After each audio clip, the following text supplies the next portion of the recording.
Afternoon, everyone, and welcome to the today's January 14th meeting of the Comox Valley Regional District. And as is our practice, we begin by acknowledging the territories upon which we're meeting. Acknowledge that we meet today on the unceded traditional territory of the Comox First Nation, the traditional keepers of this land.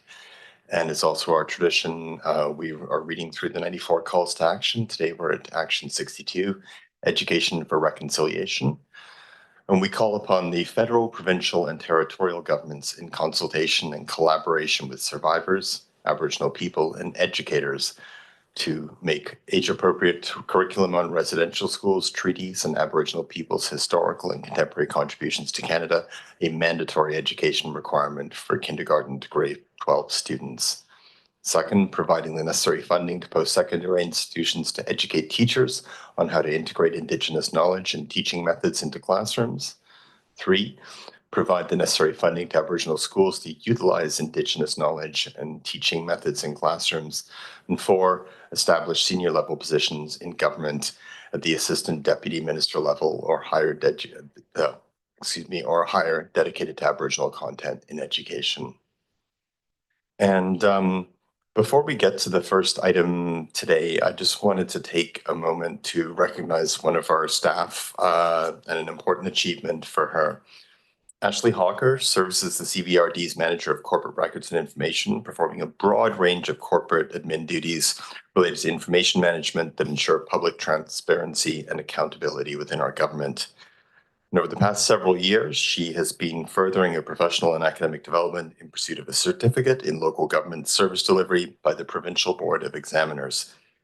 Board of Examiners is established by legislation and comprised of reps from the provincial government, the Local Government Management Association, and the Union of BC Municipalities. Certifications are granted based on a specific combination of education and work experience and recognize the professional skills, administrative capacity, and education of BC's local government staff. So it is my sincere pleasure to present Ashley Hawker with the Certificate in Local Government Service Delivery and express on behalf of the CVRD our thanks, respect, and appreciation for her work. So come on down. Keep this extremely looking. We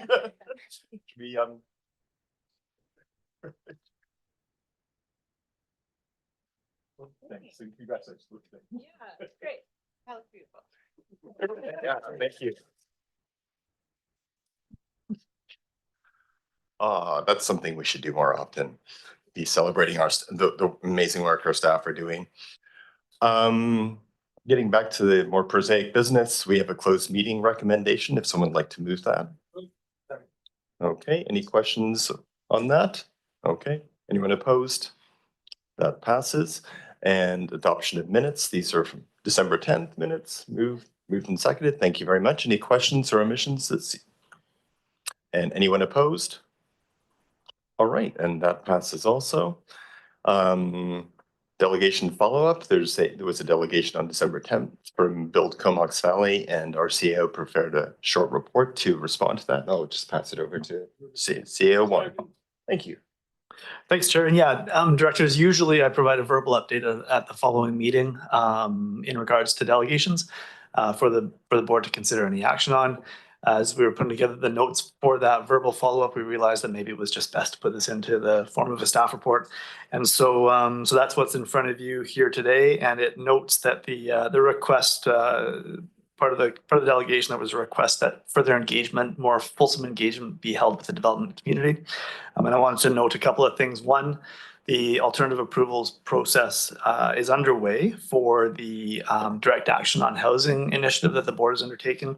That closes in mid-February. That being said, there are two bodies of work that the board has provided direction towards for staff to be undertaking. Those two bodies of work being the direct action on housing, that is the subject of the AAP, And then also the Regional Growth Strategies Housing Action Plan. In both instances, both cases, those bodies of work include outreach and engagement with the development community and others. And so from that assessment, there's multiple points of engagement that we would be having with the with the development community. And so it was helpful to hear from Build Comox Valley, and I think that's a good segue to these points of engagement that you'll see through the direct action on housing should the AAPs authorize the board to proceed on that front. But for sure, the housing action plan is part of the regional growth strategy. So if you have any questions, happy to take any kind of feedback or support the discussion at this time. And looks like Director Grieve, please go ahead. Yes, thank you very much for that. And through the chair to the CAO, are we then looking at this semi-annual basis for forums such as roundtables, which I really would support, because obviously there's a knowledge gap between the entrepreneurial for-profit side of the business and what we're looking at on our side, which is below market housing. So is this something that would be, say, like a electoral, some kind of a elected official forum, like we have a committee of the whole, greater committee of the whole, or something like that, where we can also bring in the municipalities into the conversation? Yeah, I think I think those are all possibilities, and the action plan has some recommendations and suggestions, and I think that would be then for us to make suggestions to you in terms of implementing that action plan, and then we could act on that work. So whether it's an elected officials forum, certainly there is a valley-wide interest here, I think, and the regional growth strategy is a service that all local governments are participant in. So short answer is yes, those are all possibilities. Thanks, CEO, and we'll just go to Director Hillian. Thanks, Chair, and thanks for this report. I think that's a useful approach. I just wanted to clarify that one of the members of the delegation stated, as a matter of fact, that Courtney had somehow prohibited the construction of micro units, and that is not the case. Courtney has not prohibited the construction of micro units. In fact, one of the members of the delegation who didn't speak just built a building which consists of micro units. So I just wanted to make that clear for the record. Thanks very much. Thanks very much, Director Hillian. I appreciate you making that clarification. It was indeed surprising that, as you said, that one of the builders of a micro unit building was part of that delegation. Anyway, good to have that clarified. And unless there are any further comments or questions, we're on receipt. Anyone opposed to receipt? Seeing none. And that was last meeting's delegation. And now we'll move on to this meeting's delegation. It was nice to have a chance to chat before the meeting with Joe Miller, the Executive Director, and Brendan Lepine, and make sure I get your title right, the Regional Production Services Manager, to give us an update on what's going on with Island North Film. And I'll just put your microphone on. Thanks, Joe. Thank you very much. Well, thank you, Chair Cole Hamilton, directors and staff present and virtually. Our audience, we'd like to recognize our audience. We always have fans wherever we go. We'd like to start this with a little short video. We work in a very visual industry, so we thought we would show you a little bit of the work some of our drone operators are doing, capturing footage across our entire region. This is a bit of the Comox Valley Regional District, but just snips. There's a lot more, but we can't push it all into our designated time period. So maybe we can get started.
Now we get off one computer onto the next, and so I'm to click. We have to get off hers first.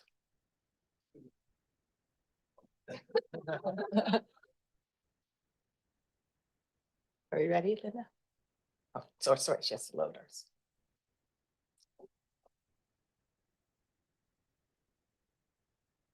Well, while she's loading it, I'd like to again introduce myself and my colleague. Again, my name is Joan Miller. I'm the Executive Director for Island North Film Commission. There we go.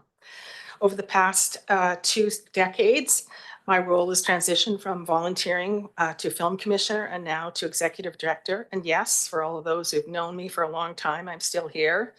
You know, you're probably wondering, when is this woman going to retire? Good genes is all I can say. Good genes. I oversee the day-to-day operation, the administration, government affairs, special projects, as well as the development and delivery of our motion picture skills training. My colleague, Brandon Lepine, joined our organization in the fall of 2022. He's an experienced industry location manager who we lured back from Vancouver to the island, as he was born and raised here, and his love for the region was a key priority for us when we began to look to fill this role. Brandon took on the role of Regional Production Service Manager, something we've piloted successfully for the last 2 years, something's being looked at as the new role throughout the province. He's our point of contact for productions from their first request to their wrap, and he's currently managing a team of location photographers that he will speak to. We have a third staff member, Tanya Price. She's based here in the Comox Valley. Tanya's been with us for many, many years and manages the vast collection of location images, drone videos that you just looked at, our website, social media, and our communications. All our staff are all Association of Film Commissions certified, and as well as our organization. This means we are one of 300 organizations around the world that the industry recognizes. We are held to high esteem and high level of professional standards by both the industry and the regional representatives of our directors of our board, the regional representative directors on our board. In 2003, 2004 report will be completed as soon as we've been, that we have it. You've got the rest of them in front of you, the 2021, 2022. And we've worked a lot, very busy year. So we filmed right till the end of 2024. So we're still collecting stats and getting permission to release that information. But as soon as it's put together, we will make sure that everyone gets a new copy. I can confirm that we have surpassed the $200 million mark for direct economic impact in our region this year. And for a small not-for-profit association, we're very proud of that work. We're very proud of what it brings to all of our communities. And we're looking forward to moving into the future and continuing to build in new relations. Workforce development. This is one of the areas that we've worked on in the last 7 years. Not only were we focused on attracting productions, but we care deeply about creating local opportunities for training and employment. Over the last 8 years, we have leveraged millions of dollars in provincial training grants. We've partnered with North Island College, Warner Brothers Discovery Access Canada, and Real Canada to build short-term blended training that is industry recognized. Hundreds of people have successfully taken our tuition-free, I'm going to repeat that, tuition-free, we've paid for all their costs, skills training. We've traveled them, we've accommodated them, and as we've utilized both the Vancouver Island Film Studios in Parksville, and over the last 2 years, we're able to utilize Martini Film Studios in Langley. They offered up 2 large sound stages for us to build our sets, construction, lighting. It's a really amazing opportunity for these people to actually get a chance to work inside an industry studio. We run weeks of applied hands-on training. And then when that's out, we work with them to try and help them fit in with the unions to find opportunities to get employment. We now have 9 different courses with 3 new ones in development. Some can be delivered virtually and some are a mix of virtual and applied. 105 Comox Valley residents have completed our tuition-free training. Not all have gone on to find employment in the film industry, but the skills and the certificates they gained cross over multiple industries. They leave with examples of first aid, traffic control, fall protection, aerial lift, only to name a few. Currently, we have 91 industry qualified Comox Valley Regional District residents on our regional crew database. This summer, 16 of them found months of employment working on 2 sequels, 1 Mile and One More Mile, that shot in Qualicum, Parksville, and Port Alberni. So at this time, I'm going to pass the podium over to my colleague Brandon so he can finish our presentation. Thank you. Hello, as Jonas mentioned, my name is Brandon Lapine, and I'm fortunate enough to fulfill the role of Regional Production Services Manager at the Vancouver Island North Film Commission in film. I joined in film in September 2022 after 10 years in the Vancouver film industry, primarily working as an assistant location manager and a food stylist. I bring with me an enjoyment of film, a belief in this film commission, and a deep love for Vancouver Island. Oh, it worked. In spring 2023, InFilm offered scout training workshop that led to 18-month location photography contracts for 16 applicants. Out of those 16, 4 were from the CVRD alone. Excuse me, sorry. 4 of those were from the CVRD alone. Furthermore, InFilm has contracted 2 drone operators to capture upwards of 75 locations on Vancouver Island. Over a dozen of which will be promoting the CVRD, and one of the operators resides in Black Creek and just shot that amazing video you guys watched. In the last year, InFilm has purchased a full locations kit and commercial vehicle to transport it. In part, this kit is used for our skills training, in part to attract and support filming in the region, and has already been instrumental in landing 2 feature films. 2 feature films that were shot on the North Island. In December, InFilm purchased 4 Volt Stack rechargeable battery units. Oh, I'm still on this one. Sorry. Battery units. The purpose of these units is to augment or even replace diesel generators on a film set. This unit will offset up to 20 kilograms of carbon in the air for every 8 hours it runs. In addition to being a cleaner power source, these Volt Stacks will run silently, which will allow for filming environmentally sensitive areas and in residential areas without disrupting the neighbors. Since its inception in 2001, InFilm has reported $38 million in economic impact from the film and television production in the CVRT. The $2 million in the recent production, It's okay, we got one.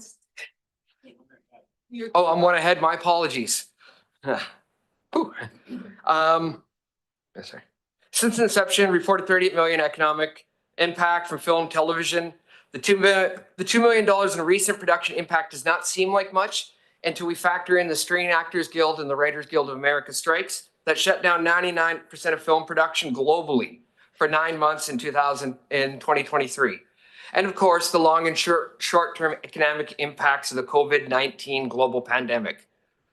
COVID is behind us, and in part because of the strikes, the film industry is looking at new and emerging filming regions, of which Vancouver Island is one. And InFilm is trying to get us into the best position to make the most of this direction through our training programs, through our scouting and drone initiatives, through our capital asset purchases, and through our investment in green technology, which will be a key factor when studios and producers are looking where to film and where to spend their budgets. As you can see by this graph, production spending is all across the board. Almost all businesses benefit, in particular hotels, gas bar, and food. Production spending is clear and straightforward though, so I'm going to speak about from personal experience what happens when a film crew comes to town and starts exploring. The bars and the pub fill if the crew wraps early. Any restaurants, eatery, or kiosks will see an increased business with a film crew shooting nearby. Coffee shops, laundromat, museums, and bookstores will all see an increase in sales.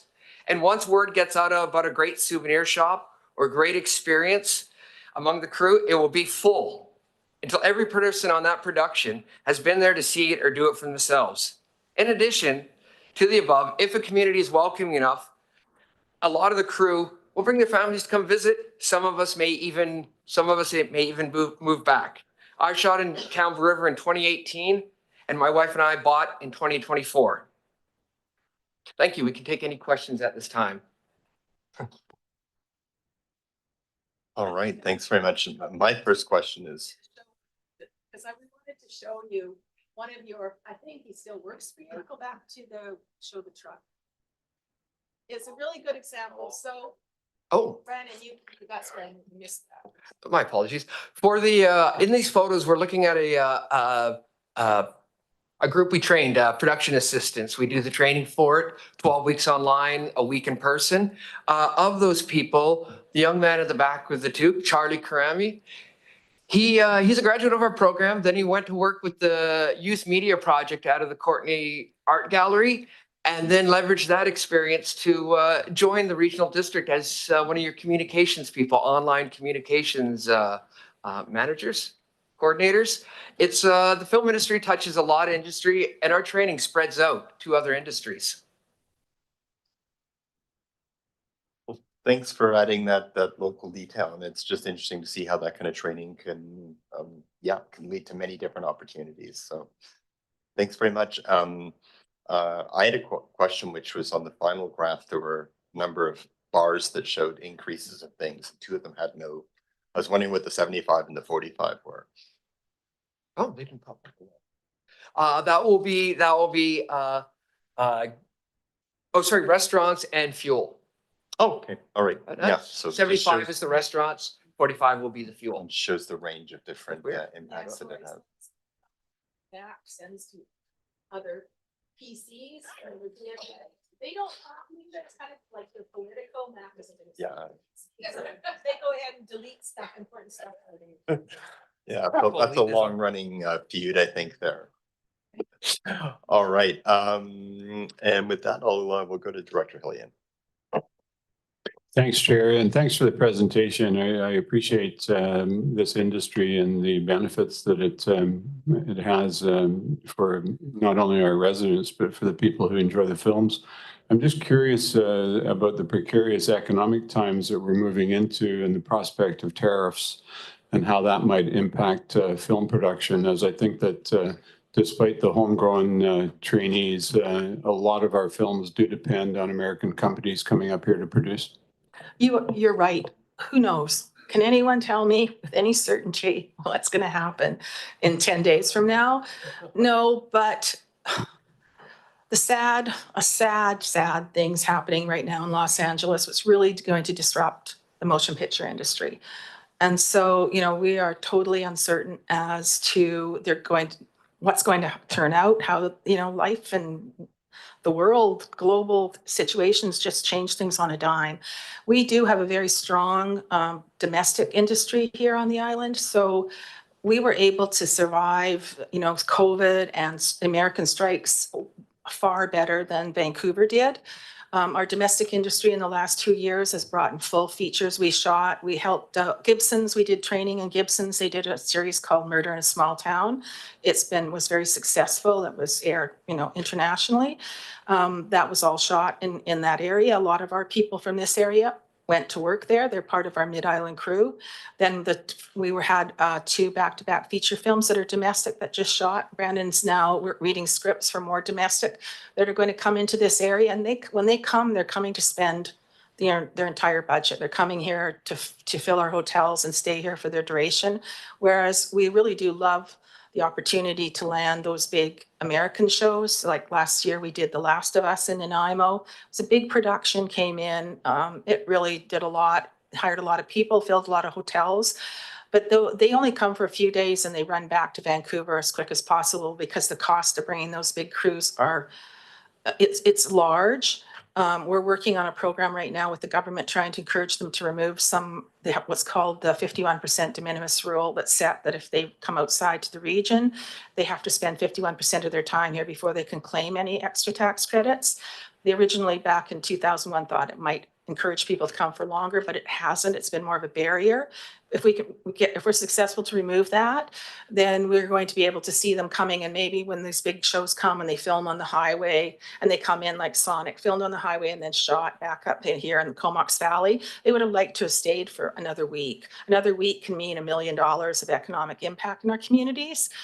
So we're trying, but they didn't get any extra tax credits to stay out here. And the crew that had all those extra costs. So we're working on all those challenges and barriers, but who knows? All I can say, but I do know with things happening in the States right now, it's going to take a little while for them to get back to work in Los Angeles. So they already have their crews, they already have their production set up here. They have all their contacts with Canada, with British Columbia. They're so used to working here that, you know, we unfortunately feel that at some point this might end up bringing more work to Canada while they settle down. I would love to be able to answer that question. It's just one of those, who knows what they're going to be like. All right, thanks. And are there any questions online at all? Can I make one final closing? I just want to Please thank do. everyone. It's been a long journey for us since 1995, and to set up our regional, we first came to you about 2001 to have you affirm that we would be a representative as we began to grow. The Comox Valley has been such a constant support, allowing us to have a 5-year service agreement. It gave us the ability to know what we're going to do. We're not having to do it year by year by year by year and never knowing to plan or to plan ahead. We are able to leverage, as you can see, we've leveraged millions of dollars in training. We've been able to leverage money to buy equipment and to do all the things. Without that sustainable support, it would be very difficult. So I want to thank the Comox Valley Regional District for its vision and for this for the support they've had for attracting the film industry to the Valley. So thank you very much. Well, thanks, Joan. And as local governments, we understand the value of consistent, reliable funding over long stretches of time. That's how you get real stuff done. So we're happy to be able to keep Well, partnering. thank you very with much. the We appreciate it. Thank you for the great work you're doing thank around the you. island. We're very proud to be part of this community. We'll appreciate that, and then we'll probably see you next year. You then, will. if not before. Thanks very much. Look for us on the street that you live. All right. And we're going to get now into reports. We have the Black Creek Oyster Bay Services Committee, December 9th minutes for receipt. Okay, any questions or any corrections there? Okay, great. And any opposed? That carries. And there's a recommendation there. Okay, moved and seconded. Any questions or conversation on the recommendation? Anyone opposed? And that carries. Next is minutes from December 9th, the election for the East. Moved and seconded. Any questions? Any opposed? Carries. Water Committee minutes for December 10th. Moved and seconded. Thank you very much. I'm not seeing any questions. We'll take that for receipt. Seeing no opposition. ESC from December 16th minutes for receipt. Any questions? Oh, thank you for seconding. Any questions? All right. Any opposed? And that carries. Next is the Island Corridor Foundation funding request. Thank you. We got on the table for a seat, and I'll pass it over to our CAO. Thank you, Chair. Jake Martins, our General Manager of Corporate Services, will be introducing the staff report, and then we can support the discussion to follow. Jake, over to you. Thank you very much, CAO and Mr. Chair. Yes, so this report brings forward a request that we've received from the Island Corridor Foundation for funding support to enable their continued participation in the Island Rail Corridor Visioning Project and to continue with their role in helping to coordinate the efforts amongst the various parties to that process. We've also taken this opportunity to provide a bit of an update, a very brief update on the overall project from our perspective with regards to the Comox Valley segment. So we've noted that sort of following the content concerning their request. Thomas Bevan, who's the CAO for the Island Corridor Foundation, I believe is joining us on Zoom as well in case there's any specific questions that the board may have respecting them. This request for funding is detailed in the draft MOU that's been provided by the ICF, in which in essence they're seeking an extension to the current arrangement that we have with them. The CVRD, together with the other regional districts, provided funding back in 2023-2024 to enable the creation of this position. And that position is the Shared Vision Project Coordinator. And so this funding provided again for 2025 would enable the continuation of that position, as well as the hosting of an all parties meeting and study tours that can be conducted for the various participants. In terms of the brief project update that we've noted in this report, firstly, we've identified a request for an extension to the overall project timeline. We've forwarded a request to the Ministry of Transportation and Transit for an extension to March of 2026. I'm pleased to say that the ministry has accepted that request as of, I think, just yesterday. So that's been confirmed. With that extension, we appreciate also that there is significant urgency and a desire amongst residents within this valley and the rest of Vancouver Island to see the rejuvenation of the corridor in some respect. However, this conversation has been 100 years in the making, and so we are seeking to undertake that process in a way that respects all the parties and that we can ensure hopefully a mutual vision for the future. Lastly, we've also noted the commencement of the next phase of this project. And to support this, we've also noted the new consulting team that's been brought on board. That's Barefoot Planning and Design. The three kind of components of their work over the next number of months will be the assessment of the corridor condition, vision and opportunities analysis, and then finally a corridor strategy. This work is proposed to be or will be undertaken through the working group that's been formed with representation from the CVRD, the Island Corridor Foundation, Comox First Nation, and the City of Courtenay. And so we look forward to engaging both that group as well as the board and the public in due course. With that, Mr. Chair, I'm pleased to answer any questions. All right, thanks. And we'll go first to Director Hillian. Thanks, Chair. I was at the Union of BC Municipalities conference in September and at a session with the former Minister of Transportation, Rob Fleming. He stated enthusiastic support for the rail corridor, and I believe indicated that the province had been willing to support restoration of the corridor, but the federal government wasn't willing to come to the table. I'm just wondering if our representative from the Corridor Foundation is able to confirm that and indicate whether things have changed with regards to senior government interest in the corridor.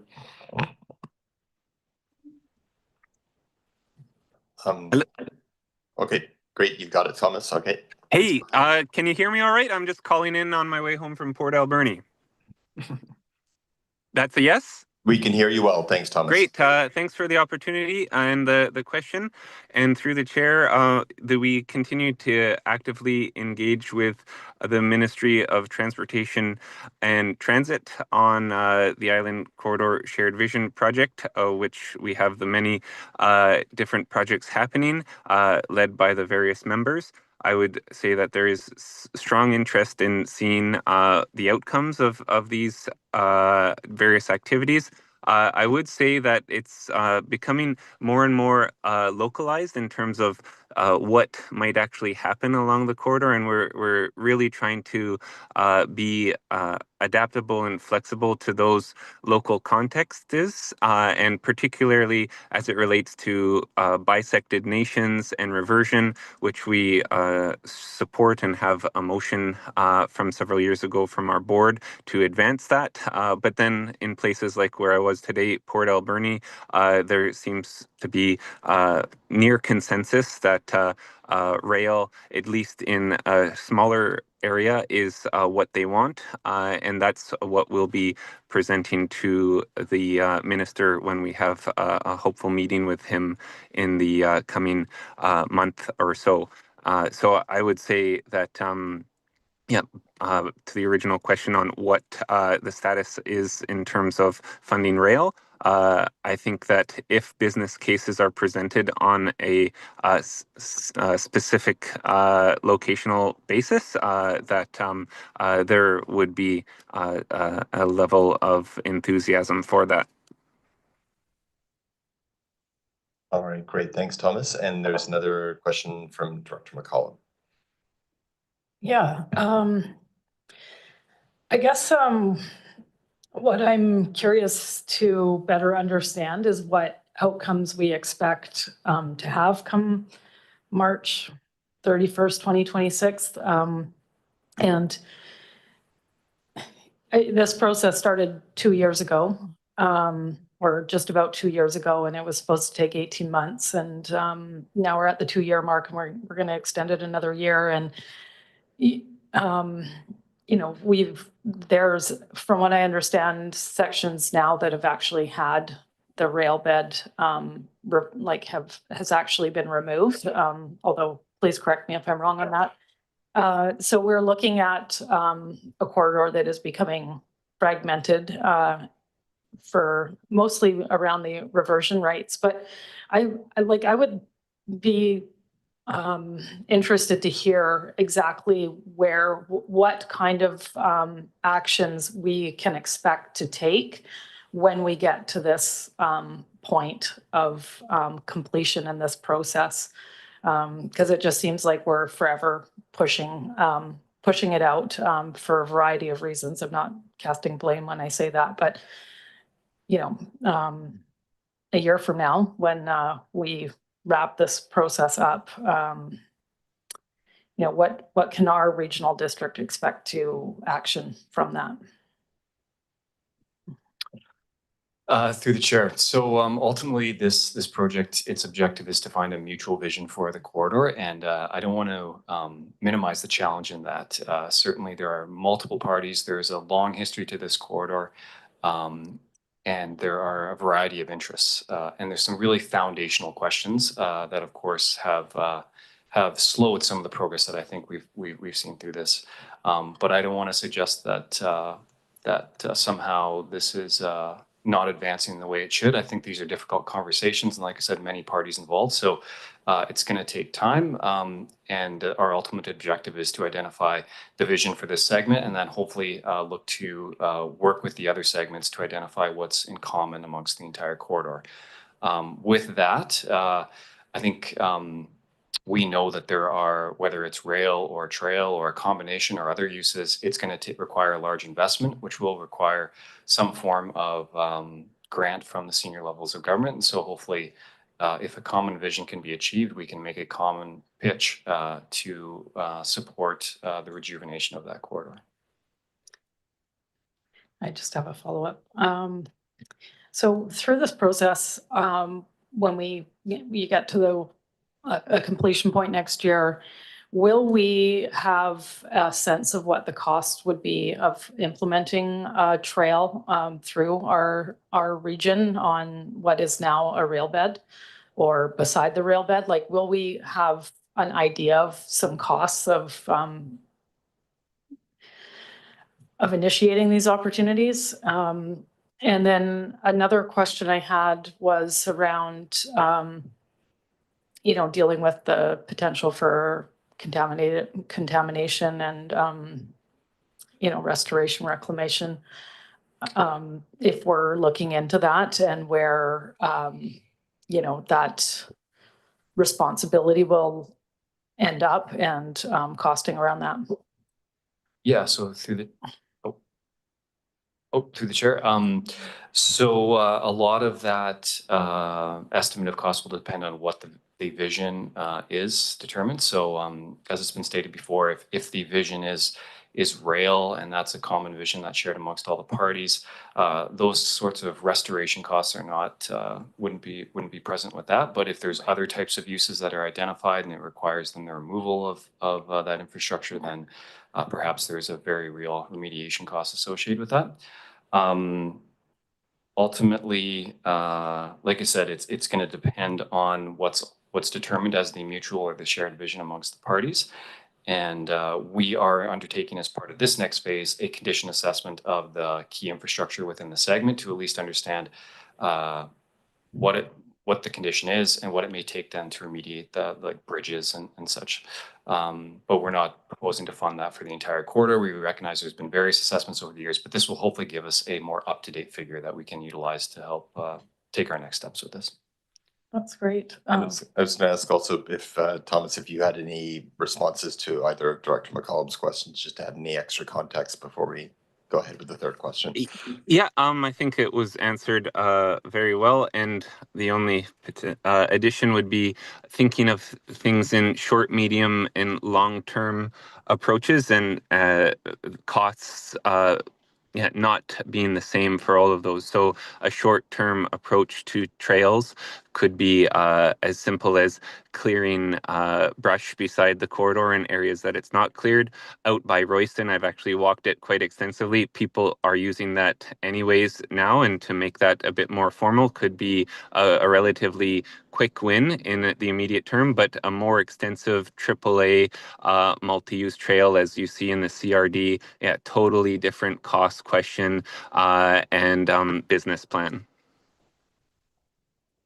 Yeah, thank you. I mean, from my perspective, the barrier is in terms of informal or formal is that, you know, we can't really have people traveling on bridges unless there's a proper trail there. So, I mean, maybe for behind houses in a local neighborhood, you can walk along a path, but if we're actually talking about connectivity into Courtney from Royston, it's I don't think an informal solution is really gonna get us there.